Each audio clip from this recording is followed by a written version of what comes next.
Hello all mid நைட்டில் வந்து விக்ரம்க்கும் பார்வதிக்கும் திருப்பி முட்டிக்கிச்சுன்னு சொல்லலாம். ஸோ அது மட்டும் இல்லை, எஃப்ஜே ஜெயிலில் போகாமல் வெளியே சுற்றிட்டு இருந்தான். என்ன ஆச்சுன்னு பார்க்கலாம்.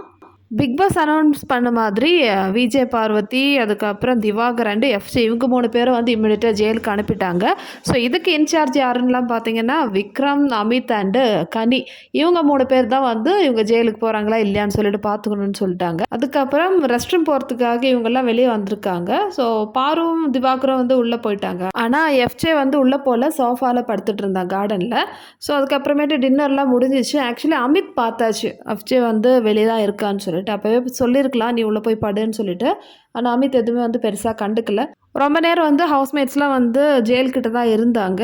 நேற்று நடந்த அந்த டாஸ்க்கு பற்றி தான் பேசிகிட்டு இருந்தாங்க. அப்போ கூட எஃப்ஜே உள்ளே வரவே இல்லை. பாரு அடிக்கடி கூப்பிட்டுட்டு இருந்தா உள்ளே வாடான்னு சொல்லிட்டு. யார் சொல்லி எஃப்ஜே கேட்கல, வெளியே இருந்தா. கடைசியில் வந்து இவங்கெல்லாம் 3 பேரும் வந்துட்டு கூப்பிட்றாங்க, வாங்க உள்ளே போய் படுங்கன்னு சொல்லிட்டு. ஸ்பெஷலி விக்ரம் போய் சொல்லும்போது, இல்லை நான் வரமாட்டேன், நீங்கள் மட்டும் பிக் பாஸை மதிச்சிங்களா, நீங்களும் வந்து போன வாரம் கெஸ்ட்டு வந்த டைமில் உங்களுக்கு பனிஷ்மெண்ட் கிடைச்சதில் வெளியே படுக்கணும்னு சொல்லிட்டு. ஸோ இந்த 4 நாள் படுக்கணும் அந்த மாதிரி இருந்தது. அதில் 3 நாள் வந்து விக்ரம் வெளியே படுத்துட்டு ஏதோ ஒரு நாள் வந்து அவங்க உள்ளே படுத்தாங்க போல். ஸோ அதை தான் வந்து எஃப்ஜே சொல்லிட்டு இருக்காங்க, நீங்கள் மட்டும் பிக் பாஸை மதிச்சிங்களா, ரூல்ஸை மதிச்சிங்களா, அப்புறம் ஏன் என்கிட்ட சொல்கிறீங்க.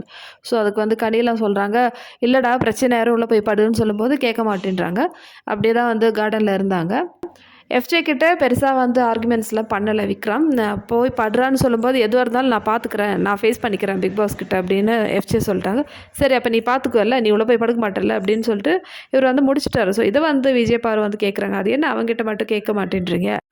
அதுக்கு வந்து விக்ரம் சொல்கிறாங்க, நான் ஆல்ரெடி சொல்லிட்டேன், அவன் வந்து கேட்க மாட்டேன்றான், அவன் வந்து ஃபேஸ் பண்ணிக்கிறான் எதுவாக இருந்தாலும் அப்படின்னு சொல்லிட்டேன். இப்போ நான் வந்து எப்படி கன்வின்ஸ் பண்ண முடியும், வந்து தூக்கினுள்ள போய் போட முடியுமான்னு சொல்லிட்டு பாருக்கிட்ட வந்து கொஞ்சம் நக்கலாக பதில் சொல்கிறாங்க.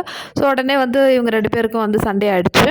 விக்ரம் பாருக்கிட்ட பேசும்போது மட்டும் ஒரு பாடி லாங்குவேஜ் மெயின்டைன் பண்ணுவார். ஸோ கலாய்ச்சிட்டு கையெல்லாம் ஒரு மாதிரி பண்ணிவிட்டு அந்த மாதிரி தான் வந்து பண்ணுவாங்க. ஸோ உடனே வந்து பாருக்கு வந்து செம கோவம்.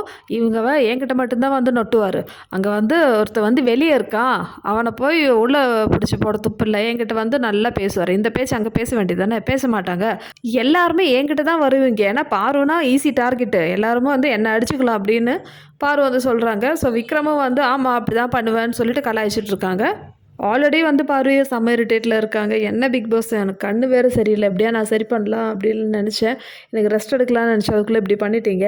இப்போ உள்ளே வந்து பார்த்தா இவங்க 2 பேரும் இருக்காங்க, 3 பேரும் எங்களுக்கு ஆகாது, நானும் திவாவராது அட்ஜஸ்ட் பண்ணிப்போம், எஃப்ஜேக்கு எனக்கும் சுத்தமாக ஆகாது அப்படின்னு கம்ப்ளைண்ட் பண்ணியிருந்தாங்க. அதுக்கப்புறமேட்டு பார்த்தீங்கன்னா இந்த திவாகர் இவரையே இப்படி பண்ணுறாரு, சட்டையை கைடி போட்டு படுத்துட்டு இருந்தார், சொன்னாலும் கேட்க மாட்டேன்ற இந்த ஆள், இதுக்கு நடுவில் வேறு இந்த பிரச்சனைன்னு சொல்லிட்டு பாரு வந்து புலம்பிட்டு இருந்தாங்க. ஆக்சுவலி இந்த பிரச்சனைலாம் நடக்கும்போது ஹவுஸ்மேட்ஸ்லாம் அங்கே தான் இருந்தாங்க. ஸோ யாரும் அந்த அளவுக்கு வந்து பதில் சொல்லலை. கனி, அமித், விக்ரம், ஸோ இவங்க 3 பேர் தானே இன்சார்ஜ். இவங்க வந்து எஃப்ஜே வந்து ஜெயிலுக்குள்ளே படுக்க வைக்கணும் இல்லையா, சொல்லணும் இல்லையான்னு சொல்லிட்டு தான் பாரு கேட்குறாங்க. ஸோ அந்த பாயிண்ட் புரிஞ்சிக்காமல் பாருக்கிட்ட சண்டைக்கு போகிறாங்க. ஸோ கனி கூட வந்து நாங்கள் சொல்லிட்டோம், வேறு என்ன பண்ண முடியும், சொல்ல தான் முடியும்.